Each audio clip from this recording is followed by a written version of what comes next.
Salut à toutes, salut à tous, les Flamandes et les Flamands, merci d'être avec nous sur Flandre Télévision. On va commencer ce nouveau Flandre Télé Live. Alors j'ai une petite dégaine un peu particulière. Pourquoi ? Parce que c'est le carnaval vendredi. Ça commence à Bailleul le vendredi. Bon, il y a déjà eu un bal dernièrement à Bailleul, un autre du côté bien évidemment Dunkerque. Vous avez peut-être vécu Gottsverzeld aujourd'hui en carnaval. Voilà, c'est vraiment la période. Donc du coup, voilà, je vais vous regarder comme ça va être beaucoup mieux. On est en pleine saison des carnavals. Je vous annonce d'ores et déjà, en vous souhaitant la bienvenue, qu'on sera là vendredi, dimanche et mardi pour le carnaval de Bailleul en Facebook Live, comme aujourd'hui. Vous vous branchez, on va être sur les chars, on va aller à la rencontre des artisans de ce nouveau carnaval, de ce carnaval 2019. Donc n'hésitez pas à être avec nous. Allez, on va avancer un petit peu. Un petit retour sur... Déjà, on va commencer à vous remercier parce que vous êtes 2 millions. Vous avez été 2 millions à nous suivre en 2018 sur l'ensemble de nos reportages. On vous remercie énormément. Reportages qui ont été suivis, partagés, likés et continuez à le faire parce que vous faites la force de Flandre Télévision et on vous remercie énormément. On retourne le 20 février dernier sur Flandre Télévision, sur la page Facebook, où le reportage du bal des quêteurs a été lancé. On retrouve la présentation aussi des candidates de l'élection de la Reine, qui aura lieu le 2 mars prochain. Ça va vite arriver, c'est donc le week-end prochain, vous l'avez bien entendu. Donc du coup, vous retrouvez le bal des quêteurs sur Flandre Télévision. Rendez-vous le 21 février dernier, où la biodiversité a été de mise avec Serge, bien évidemment, vous le connaissez, Serge Dereau. Il nous a parlé de l'art de tresser les haies. Je ne connaissais pas, j'ai vu ce reportage, j'ai trouvé ça franchement super sympa. Je vous invite vraiment à découvrir ça pour un nouveau Flandre côté nature. Il y a eu, si vous nous avez suivis en live hier, l'Assemblée Générale 2019 de Flandre Télévision, avec la présentation du bureau, un bureau qui a légèrement changé, on va en parler dans quelques instants. Il sait de quoi je parle à côté. On retrouve bien sûr Antoine Debuc, président, Mathilde Dambian, vice-présidente, notre trésorier Christian Debuc toujours, et un nouveau secrétaire qui va arriver dans quelques instants. Si vous voulez bien évidemment, il est content, si vous voulez bien évidemment revoir cette assemblée générale, la partager, la liker, n'hésitez pas à revenir après le live bien sûr sur notre page Flandre Télévision. Il est secrétaire. C'est lui. Félicitations pour l'élection. Merci, c'est pas très important, je trouve, mais bon, l'Assemblée est importante. Moi, je suis un moyen de la chaîne. C'est pas important. Une association, c'est important. Tous les rouages, tous les maillons de cette association sont importants. Bravo. Merci, on est tous ensemble, on va bien bosser. 2019 et ce sera une belle année. Je pense qu'il y a du boulot et on est déjà en train de plancher sur les dossiers. Bon, tu vas pas faire que du secrétariat. Non. Tu vas continuer ton activité comme dans tous les lives de commentateur, intervieweur sportif. Et là, là tu me fais peur. Et l'invité, je l'ai vu. Il est derrière, vous allez le voir dans quelques instants. Je vais donner le micro à Aurélien et je vais me planquer. Je vous le dis directement, on va parler boxe. On va parler boxe avec Stan qui nous vient. Merci pour le micro. Check. Bon courage, hein. Je te le présenterai après. Alors, on va parler de boxe, vous l'avez compris, avec ce gant magnifique. J'arrive pas à tenir le micro avec, donc j'en ai pris qu'un. Il a pris le deuxième. C'est Stan Diarra, Stanislas de son vrai prénom. Il nous vient d'une très jolie commune de Flandre-Lys, de Sailly-sur-la-Lys. Hein. Pour le coup, je sais de quoi je parle. Et Stan, tu peux t'approcher, venir me voir. Salut Stan. Voilà. Alors, je voudrais savoir, à part d'où tu viens, comment t'es venue cette passion de la boxe et depuis quand tu en fais? Présente-toi un petit peu auprès des personnes qui nous regardent. Alors, j'ai commencé la boxe à l'âge de 12 ans, j'ai 21 ans aujourd'hui. Et ça m'est venu donc, de la famille de ma mère. Donc, ma mère a beaucoup pratiqué elle-même et mon oncle surtout qui m'a amené le premier en club. Voilà. Donc, à part ça, donc, j'ai 21 ans, je suis étudiant et voilà. Alors, dans quel club tu es actuellement et dans lesquels tu as participé si tu en as fait plusieurs? Actuellement, je suis à Armentières et j'y ai toujours été. J'ai commencé là-bas et j'ai toujours évolué là-bas. D'accord. Alors, quel est ton rythme d'entraînement pour arriver au niveau que tu veux arriver? On va en parler ensemble, hein, parce que tu as des ambitions comme tout le monde, on va en parler. À travers les compétitions, pour réussir, comment tu t'y prends? Combien d'entraînements par semaine? Combien d'heures tu consacres de manière hebdomadaire à cette discipline? Alors, en nombre d'heures, je ne sais pas exactement combien ça fait, mais donc, je pratique du lundi au vendredi, tous les soirs. et 3 matins en plus par semaine de préparation physique. Donc le soir c'est de la salle, donc de la mise de gants, du sac, et le matin c'est plutôt donc lié à la prépa physique, tout ce qui est musculation, footing, etc. Alors, on va parler un petit peu de la discipline parce que c'est un peu flou pour quelqu'un comme moi, par exemple, et pour beaucoup de personnes qui certainement nous regardent. La boxe, c'est un peu vague. Il y a plusieurs types de boxe. Quelles sont ces différentes disciplines et quelle est laquelle que toi tu pratiques précisément? Et explique-nous comment ça se pratique. D'accord. Alors moi je pratique surtout donc la boxe pied-point. Donc boxe pied-point, on trouve différentes familles. On a la boxe française, donc je suis plutôt spécialiste. Et à côté de ça, on aura tout ce qui est kickboxing, full contact, K1, et on trouve aussi la boxe thaï que je ne pratique pas. Donc la boxe française, on utilise et les poings et les pieds. Et on a des chaussures et on peut toucher donc toutes les parties du corps. C'est un peu comme l'escrime, il y a plusieurs types différents de combats. C'est ça, ouais. Et d'ailleurs, la boxe française est une cousine, donc au niveau des origines de l'escrime. Je l'ai pas fait exprès, on s'est même pas concerté pour le coup. Moi qui suis vraiment pas spécialiste ni de boxe ni d'escrime, j'ai entendu parler de ça cette semaine et je me disais qu'il y avait un rapport. Bah tu vois, c'est le hasard. Alors, une parenthèse, Tony Yoka, c'est pas ça, c'est un champion français, champion olympique. Est-ce que c'est la même discipline que celle que tu pratiques? Non, c'est pas la même discipline. Alors Tony Yoka, c'est de la boxe anglaise, donc uniquement les poings, qui ne fait pas partie donc des boxes pieds-poings. D'accord, donc du coup, voilà, rien à voir, il n'y a pas de confusion à avoir. Est-ce que ta discipline est représentée au JO? Malheureusement, non, elle n'y est pas encore. Et, peut-être à voir pour 2024.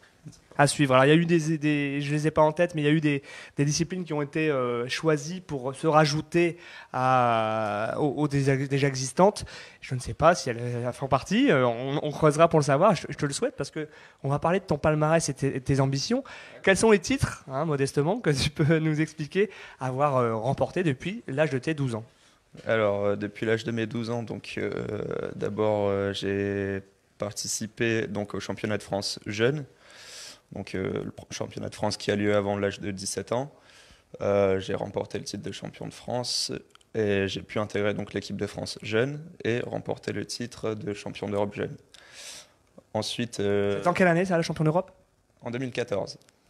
Voilà.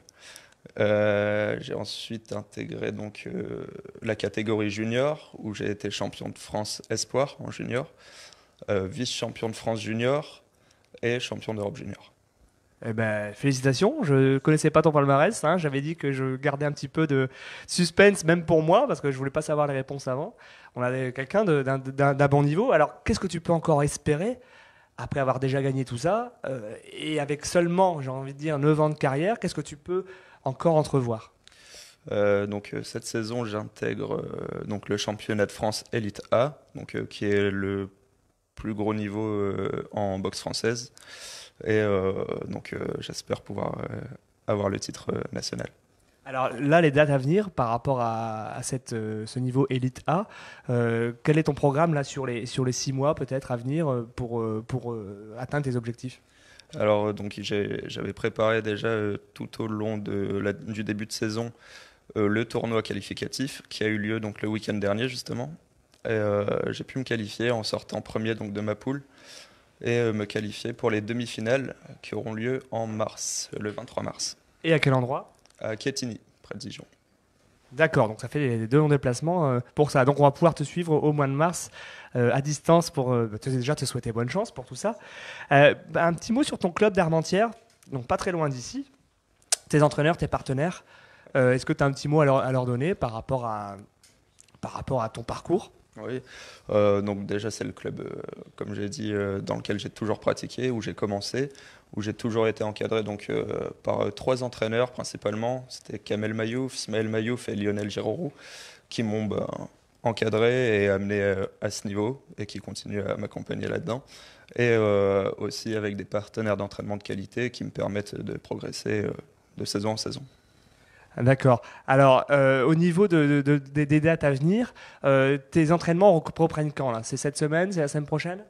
Ça a repris et on repart donc dès demain pour 4 semaines d'entraînement assez intense pour préparer donc la demi-finale. Et on peut te suivre à tes entraînements? Oui, oui, oui, bien sûr. Donc, je m'entraîne au club d'Armentières à Léo Lagrange. Léo Lagrange, donc bon, on connaît ce centre sportif. Alors pour terminer, quel niveau tu penses pouvoir atteindre? Est-ce que d'ici plusieurs années, tu peux atteindre le summum de ta carrière et par quels moyens? J'aimerais, ouais, dès la saison prochaine, j'aimerais donc, si tout se passe bien et si j'arrive à me qualifier sur les prochaines échéances, donc remporter le titre national Élite A, ce qui est mon objectif de la saison, et ce qui me donnerait une place pour les qualifications des championnats du monde Élite A. Mais voilà un objectif déjà très haut et qui est facilement atteignable, j'imagine, avec ton parcours qui me paraît pas mal. Alors tu fais peur à mon collègue qui va revenir nous rejoindre. Est-ce que je peux te mettre à côté pour voir si il ferait le poids un petit peu? Alors, merci Stan. Merci beaucoup. Merci pour ton passage. Je vais te rendre ton gant après, hein. Je vais gentiment caresser mon collègue avec. Bon, t'as vu, il y a du niveau quand même, hein. Sur Sailly sur la Lys et Armentières. C'est quand même encore un champion de bon niveau. Et un sport qu'on connaît pas bien, tu vois, mais on en a parlé un petit peu. Bon, t'as les gants moins costauds que les miens, hein. Mais allez, je te laisse. C'est bien rembourré, dis donc. Tu vas avoir quelqu'un de plus doux que moi, je pense. Oui, mais je vais pas faire ça à Mathilde. Merci à ton invité, merci Stan. Aurel, on se voit bien sûr à la fin de ce live et tu nous tiendras au courant des performances de notre invité en championnat du monde parce que là, on va quand même très haut. Je vais le suivre. En tant que Saïsien et en tant que quelqu'un des Flandres, comme ça, qui a une bonne carrière devant lui, ça m'intéresse tout le temps. Et nous aussi d'ailleurs. Le mot champion, il est bien défini grâce à notre invité. Merci Aurel, à tout à l'heure, merci Stan. Et puis là, on va parler bien évidemment. Ah, je sais pas, j'avais envie de faire un petit truc comme ça, mais non, je préfère faire bonjour. Voilà, bonjour Mathilde. Bon Mathilde, on va parler de ce qui va se passer. Ouais, et on va commencer par un quiz. Alors Florent, parce qu'on aime bien les quiz chez Flandre Télévision. Florent, si je te dis Jeanne Rock Collection, Belle-Île-en-Mer, tu me réponds. Tu me réponds. Laurent Voulzy. Et oui, Laurent Voulzy qui est à l'origine d'un nouveau concept. C'est la tournée des églises et des cathédrales. Et pour le coup, il sera vendredi. Eh oui, c'est possible. Laurent Voulzy en église. Eh oui. Vendredi 29 mars à l'église Saint-Éloi d'Hasbrook. Alors c'est pas complet, on se dépêche si vous voulez assister au concert de cette star française dans l'un des plus anciens monuments hasbrouckois. Et au niveau des tarifs, on reste sur un tarif plutôt raisonnable, un peu moins de 40 €. Toutes les places sont en vente sur Internet. Je le rappelle, Laurent Voulzy, vendredi 29 mars à l'église Saint-Éloi d'Hasbrook. Je suis fan de Laurent Voulzy. En plus, alors, on a tous un péché mignon. C'est une chanson qu'on n'ose pas avouer. Et moi, en ce moment, c'est le cœur grenadine de Laurent Voulzy. J'ai le cœur grenadine. Voilà, je fais que ça. Vous tapez sur YouTube le nom de la chanson. Non, c'est très vieux. Et donc, du coup, c'est mon plaisir coupable. Donc, je me tâte à aller voir quand même. Je vais pas me tâter, je vais même aller voir Laurent Voulzy. Mais il y a autre chose quand même. Oui, on continue avec de la chanson française, avec un autre monument de la chanson française qui, pour le coup, est disparu. On va du côté de Sailly-sur-la-Lys, dont est originaire notre invité du jour, Stanislas. On va à la salle polyvalente de Sailly-sur-la-Lys pour un concert qui rend hommage à l'une des plus belles voix de la chanson française, Édith Piaf, notamment pour les textes. On y va aussi pour l'amour et l'écriture de ses chansons.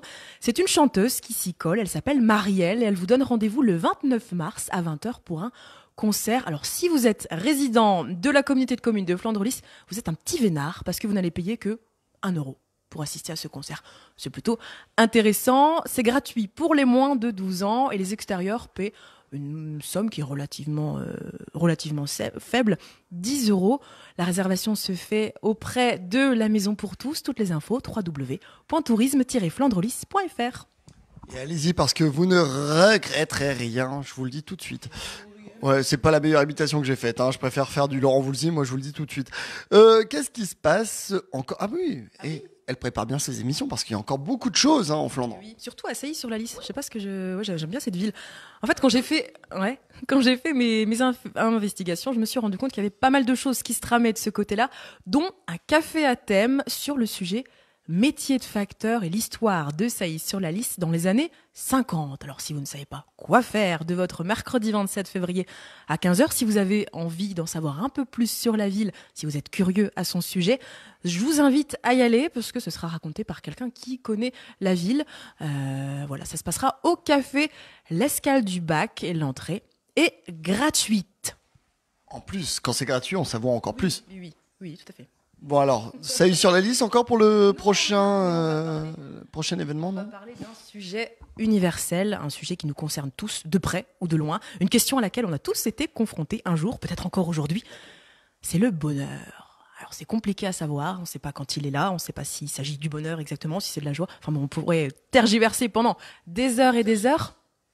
Et là, pour le coup, c'est un globe-trotteur réalisateur qui s'appelle Julien Perron, qui a sillonné le monde pendant 4 ans, qui a réalisé des milliers d'interviews et autant de kilomètres pour partir à la rencontre de personnes vivant dans une vingtaine de pays, afin de recueillir leurs témoignages, à savoir, pour vous, c'est quoi le bonheur? Alors du coup, il en a fait un film qui vous invite à découvrir à 18h le 1er mars à la médiathèque de Wormhout. Ce sera suivi d'une conférence, toujours à la médiathèque de Wormhout, le 1er mars. Toutes les infos, www.ot-audeflandre.fr. Et en plus de ça, l'entrée est libre. Alors allez-y, ça peut être vachement intéressant. Moi, ça me tente bien. C'est vrai? Ah oui, j'aime le bonheur. Bon, on va rester en musique parce qu'il est où le bonheur? Il est où? C'est quoi, Christophe Maé, ça? Pardon? Oui, c'est Christophe Maé, ça. Bien joué, je voulais tendre un piège. C'est bien Christophe Maé. Il est où le bonheur? Mais il sera pas en Flandre, Christophe Maé. Mais c'est pas grave. On a des choses. En Flandre, le bonheur, il est toujours en Flandre. On est bien en Flandre. Il fait bon en Flandre. C'est pour ça on est bien en Flandre. Pardon? On s'aime tous. Il y a 2-3 personnes, non. C'est tout pour cette On cultive le bonheur. à la maison. Et voilà, c'est tout pour cet agenda. Merci beaucoup Mathilde. Merci Flo, merci Florent. On va faire une dernière parenthèse. On en a parlé la dernière fois. On va parler un petit peu de l'Orphéon. Il y a encore quelques dates. Oui, il doit rester 2 dates, il me semble. Alors, pour l'Orphéon, pour ceux qui ne connaissent pas, pour la revue de l'Orphéon, ceux qui ne connaissent pas, c'est un spectacle de 3 heures qui se joue de fin janvier à début avril, tous les vendredis, samedis et dimanches. Pendant 3 heures, c'est un spectacle qui mêle du chant, des sketchs, et de la musique qui est jouée, interprétée par des musiciens professionnels dans un lieu qui est magnifique. Il reste encore des places. Vous pouvez appeler directement au théâtre de l'Orphéon d'Hazebrouck ou vous renseigner sur Internet. Mais il me semble qu'il y a peut-être une centaine de places. Je dis peut-être des bêtises, mais il me semble que oui, il reste des places. Jamais de bêtises pour Mathilde. Et forcément, on en parle parce que elle fait le dimanche l'actrice, la chanteuse. Elle est là pour les spectateurs, mais aussi pour vous, parce qu'elle revient directement après pour le live Flandre Télévision. Merci Mathilde. Là, on a pris un sacré pied. C'était pas mal. Vraiment. Merci beaucoup si vous étiez là ce soir. Qui sait? On prend toujours du bon temps avec Mathilde d'Ambiant. On invite tous les copains à venir nous rejoindre. Bah, Mathilde, du coup, elle va poser son ordinateur. Aurélien, avec Stan, son invité. Simon, bon, viens, même si tu fais des photos, viens Simon. Serge va venir aussi avec nous. Serge, il est là, mon champion. Serge, il est là. Allez, la vérité si je mens, si vous n'avez pas la référence. Voilà, avec le petit totem Flandre Télévision. Encore merci d'avoir été si nombreux à nous suivre et à suivre nos reportages précédents. Je l'avais dit, 2 millions en 2018, c'est un truc de folie. On n'était pas préparé à ça, et même si on était préparé, je pense qu'on aurait eu la même émotion. Donc merci beaucoup, merci Stan pour ta venue, plein de belles choses. Merci à vous. Ça fait mal si tu me tapes fort là? Non, ça va, il a été gentil. Merci Aurel. Ah, ben merci à toi, tout va bien. Le carnaval arrive, là, il fait beau, tout va bien. On est bien en Flandre. Ah, on est très bien en Flandre, partout en Flandre.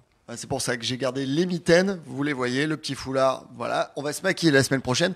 Vendredi, dimanche et mardi prochain, vous allez venir sur la page Flandre Télévision pour le carnaval. Mathilde, merci beaucoup. Merci beaucoup et bonne reprise à ceux qui reprennent le chemin de l'école demain, aux profs d'histoire par exemple, à tous les profs. Hein? C'est vrai que c'est la reprise demain. Simon, qui était là pour faire les photos que vous allez voir très prochainement sur Flandre Télévision, merci beaucoup. Merci, et moi je reprends à la rentrée. Ah bah bonne rentrée Simon. Bon courage Simon. Et Serge Dereau qui a sa dernière rentrée des classes, c'était en 1945. Merci beaucoup. J'ai poursuivi très longtemps mes études, effectivement. Serge qui a bien bossé et qui bosse encore beaucoup pour nous. On vous dit à dans 2 semaines pour un live ici et on vous dit à vendredi pour le live du carnaval. On vous embrasse, à bientôt. Salut.